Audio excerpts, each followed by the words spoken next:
Hi friends, welcome to my channel. இன்றைக்கி நம்ம சேனலில் ஒரு சூப்பரான ரெசிபி தாங்க, மதிய லஞ்ச் ரெசிபி தான். அது என்னென்னா, கத்திரிக்காயும் காளானும் போட்டு ஒரு செமி கிரேவி மாதிரி வறுவல் மாதிரி செய்ய போகிறோம். சைடிஷ் தான் அது. அதுக்கு ஒரு கடாயில் எண்ணெய் ஊற்றி, எண்ணெய் காஞ்சதும் கொஞ்சம் பட்டை போட்டு சோம்பு போட்டு பொரிஞ்சதுக்கப்புறம் ஒரு பெரிய வெங்காயம் நைஸாக கட் பண்ணி அதையும் அதில் சேர்த்து நல்லா எண்ணெயிலே நம்ம நல்லா வதக்கணும். இந்த ஸ்டேஜில் நம்மளுக்கு கொஞ்சம் ஒரு கொத்து கருவேப்பிலையும் நம்ம சேர்த்துக்கலாம். கருவேப்பிலையை சேர்த்து நல்லா வதக்கி விட்டுடணும். வதங்கினதுக்கப்புறம் நான் இதுக்கு ஒரே ஒரு தக்காளி தான் போட போகிறேன். ஒரு தக்காளியை நல்லா நைஸாக கட் பண்ணிவிட்டு இதில் சேர்த்து அதையும் நம்ம நல்லா வதக்கணும். தக்காளி வதங்கிறதுக்கு எப்போவுமே நம்ம சேனலில் சொல்கிற மாதிரி கொஞ்சம் கல்லுப்பு போட்டு நம்ம நல்லா வதக்கிக்கணும்.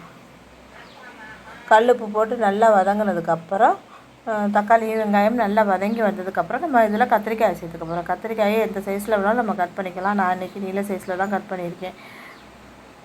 நீங்கள் எந்த மாதிரி சைஸில் வேணாலும் கட்டிக்கலாம். காளானே கத்திரிக்காயை ஒரே மாதிரி கூட நீங்கள் கட் பண்ணி தெரியாத அளவுக்கு போடலாம்.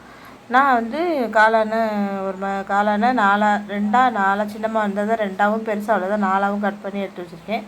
கத்திரிக்காயை சின்ன கத்திரிக்காய் தான், ரொம்ப பெரிய சைஸ் கத்திரிக்காய் இல்லை, அதனால் அதையும் நாலாக கட் பண்ணி வச்சுருக்கேன்.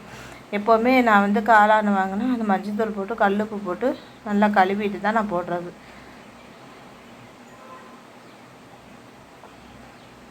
கத்திரிக்காயும் தண்ணியில் போட்டு வச்சுருக்கேன். அது தக்காளி வெங்காயம் நல்லா வதங்கினதுக்கப்புறம் நம்ம கத்திரிக்காயை போட்டு நம்ம நல்லா அந்த எண்ணெயிலே நல்லா வதக்கிறணும். எண்ணெய் கொஞ்சம் கூடுதலாகவே ஊற்றுங்க, அப்போ தான் நல்லாயிருக்கும். காளானுமே ரொம்ப ஃப்ரெஷ்ஷாகவும் இல்லை, பக்கத்து கடையில் வாங்கினது தான், ஓரளவு மீடியமாக தான் இருந்தது.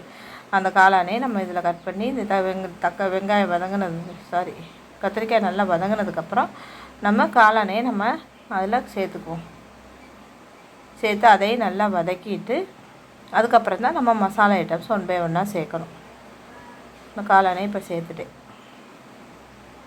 எப்போவுமே காளானை கல்லுப்பு போட்டு கழுவிடுங்க, அதுதான் நல்லது. மஞ்சள் கல்லுப்பு போட்டு கழுவிட்டால் நல்லதுன்னு நான் எப்போவுமே அப்படி தான் பண்ணுறது. கத்திரிக்காய் காளான் நல்லா நல்லா கழுவிட்டு இதில் போட்டு நல்லா வதக்கியாச்சு.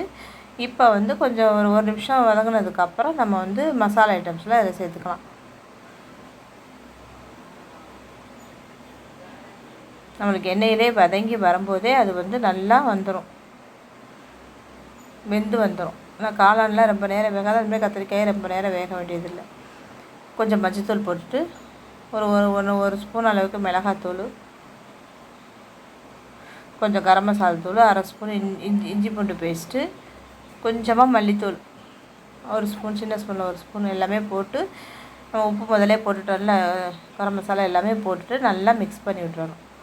அந்த எண்ணெயிலே மிக்ஸ் பண்ணிவிட்டு அப்புறம்தான் கொஞ்சமாக தண்ணி ஊற்றலாம். கொஞ்சோண்டு தண்ணி ஊற்றினா போதும். நான் சுக்கா மாதிரி வறுவல் மாதிரி தான் பண்ண போகிறேன். அப்படி இல்லைனாலும் ஒரு செமி கிரேவி மாதிரி தான் இருக்குமே தவிர்த்து இது நம்மளுக்கு ரொம்ப கிரேவி பார்த்துக்கு வேண்டாம்.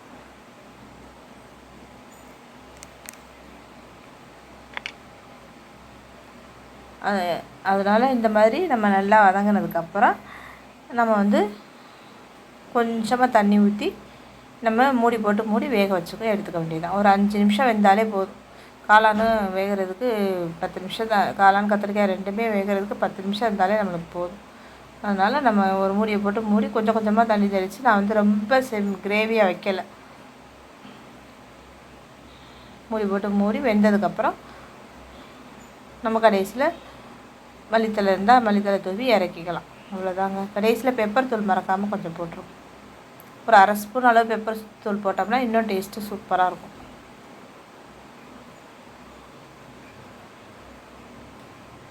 நான் இப்போ தான் முதல் முறையாக கத்திரிக்காய் காளான் போட்டு கிரேவி செய்கிறேன். இந்த மாதிரி செய்கிறேன் கிரேவி பார்த்துக்கு.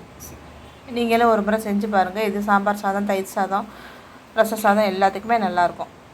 தேங்க்யூ.